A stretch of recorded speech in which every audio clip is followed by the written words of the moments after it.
So the GDP growth rate forecast जो हुआ है 2024 का in the range of 6 to 6.5, और दूसरा जो इम्पोर्टेंट है वो 22-23 का जो है आपका रिवाइज एस्टिमेट, जो फर्स्ट रिवाइज एस्टिमेट है वो है 7%। तो ये दोनों डाटा आपको याद रहना चाहिए, ये भी और ये भी, है ना।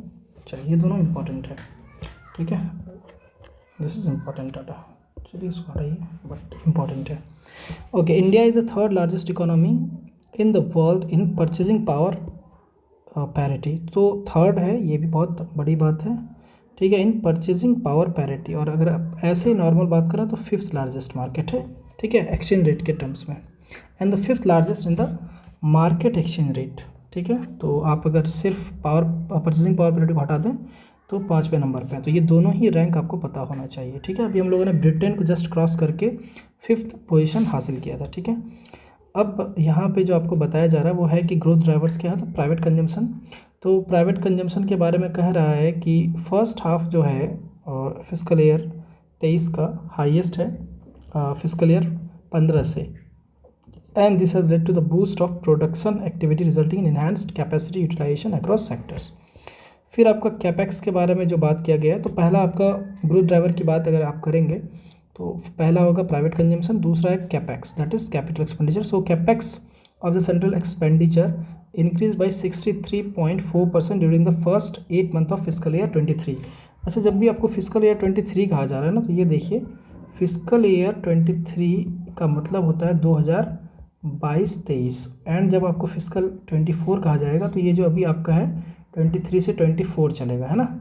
और कब से ये भी देख लीजिए, अप्रैल, ठीक है, 1 अप्रैल से 31 मार्च तक, ठीक है।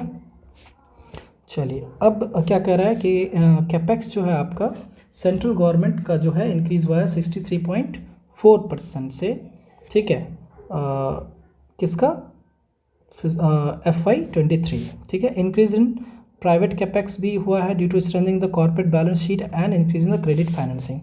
Capex multiplier effect will result in at least 4 times increase in output in the economy, ठीक है। तो 4 times जो है इकोनॉमी ग्रो करेगा। इसमें टाइम पीरियड लेकिन नहीं बताया है, बताना चाहिए था, चलिए कोई बात नहीं। तो ग्रोथ ड्राइवर्स हो गया। उसके बाद है capex thrust in the last 2 budget, it is supported by increase in capex budget and its high rate of spending, bio and direct tax collection and GST collection, ये बहुत इंपॉर्टेंट है, ठीक है। सो प्रोपोर्शनेट इंक्रीज इन क्या होता है आपका, bio and direct tax होता है, तो proportionate increase in tax revenue in response to rise in national income और आउटपुट। तो देखिए, इसको आप अगर समझना चाहेंगे तो जैसे आप इलास्टिसिटी पढ़ते हैं वैसे ही है। So it is percentage change in direct tax, या जो भी आप टैक्स ले रहे हैं, tax upon percentage change in national income. तो ये आपका जो है वो इंक्रीज़ हुआ है, जो कि बता भी रहा है यहाँ पे, ठीक है, कि हाँ, है ना। तो bio direct tax collection and direct collections, ठीक है। उसके बाद आपका जो है एक इम्पॉर्टेंट पॉइंट जो है वो है आपका, वो है पिकअप इन प्राइवेट इन्वेस्टमेंट। तो प्राइवेट इन्वेस्टमेंट भी बढ़ रहा है, तो ये सब आपको मेंस के लिए बहुत इंपॉर्टेंट डाटा है। अगर हम एम्प्लॉयमेंट की बात करें तो rise in employment level, improvement in labour force participation, ठीक है। तो enhance labour generation seen in declining urban employment rate, declining in urban unemployment rate. चलिए, तो अब आगे अगर हम देखें तो सबसे पहली बात तो ये है कि rise in unemployment level and improvement in labour force participation हुआ है। तो वो देखिए, पहले कह रहा है कि यहाँ पे जो है अर्बन अनएम्प्लॉयमेंट में जो है वो गिरावट देखी गई है, विच इज़ अ गुड, ठीक है। और अगर 4 ईयर लो है कितना है, 7.2 सितंबर में आया है, ठीक है। LFPR was around 41% in 2020-22 rural urban combined, ठीक है। अगर आप लास्ट प्रीसीडिंग ईयर से करेंगे यानी कि 19-20 से, तो 4.0 से। क्रेडिट ग्रोथ जो है वो MSME को वो हो गया है 13.6% on average during Jan to November। So this is important data, ठीक है। रिटेल इन्फ्लेशन की अगर बात करें तो back with in RBI's target range, that is 2 to 4%। ये आपको पता होना चाहिए। रंगाराजन उर्जित पटेल कमेटी ने ये फिक्स किया था कि जो आपका इन्फ्लेशन होगा वो 4 ± 2 होगा, है ना। तो ये 6 को क्रॉस कर गया था, जो कि अब फिर से दोबारा ट्रैक पे आ रहा है, ठीक है।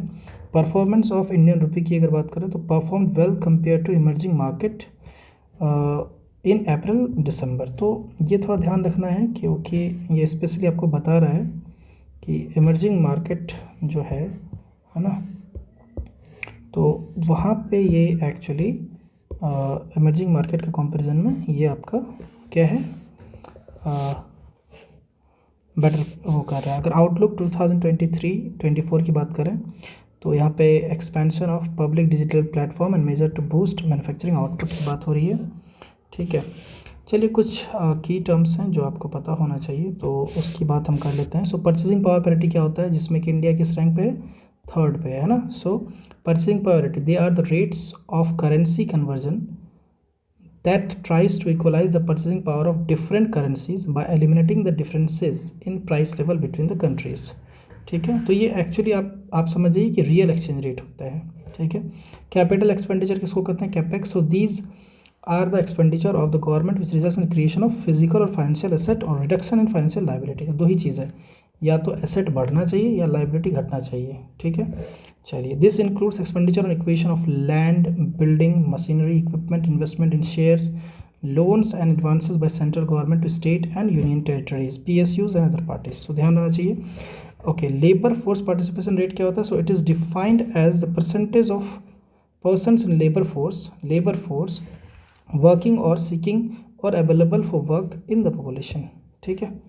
तो लेबर फोर्स पार्टिसिपेशन रेट जो है वो क्या है आपका, कि it is defined as the percentage of person in labour force, ठीक है, चाहे वो वर्किंग हो या जॉब सीक कर रहा हो, ठीक है, या जो अवेलेबल हो, ठीक है, पॉपुलेशन में। तो ये हमें पता चल गया, ठीक है। तो इस तरीके से आपका जो पहला यूनिट है वो ऑलमोस्ट कंप्लीट हो गया। एक चीज़ यहाँ पे देखिए कि हमने जो देखा ये 7.2 है आपका unemployment rate, this is important. MSME में क्रेडिट ग्रोथ रेट 13.10 और LFPR जो है वो आपका हो गया है 41.6 अगर आप बात करें तो, ठीक है। उसके बाद जो है this is important that capex जो है 16.4% से बढ़ा, 63.4% से बढ़ा है। फिर जो है इंडिया 3rd लार्जेस्ट है on the basis of PPP and 5th largest market level पे, ठीक है। और अगर हम बात करें GDP ग्रोथ रेट जो होगा physical year 2024, so it is 6 to 6.8।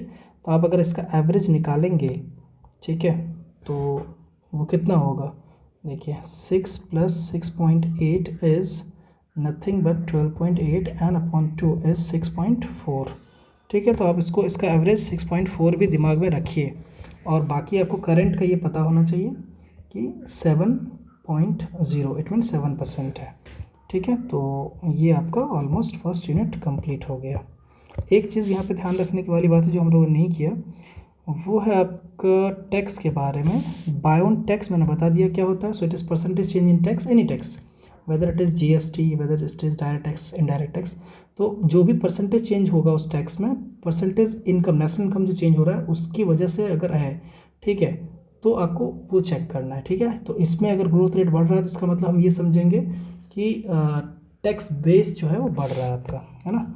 अब यहाँ पे आता है कि डायरेक्ट कलेक्शन की बात करें अगर, तो लाख करोड़ है आपका यहाँ पे, तो 8.7 लाख करोड़ डायरेक्ट टैक्स से आया, और GST से हमारा कितना है 11.9 लाख करोड़, ठीक है।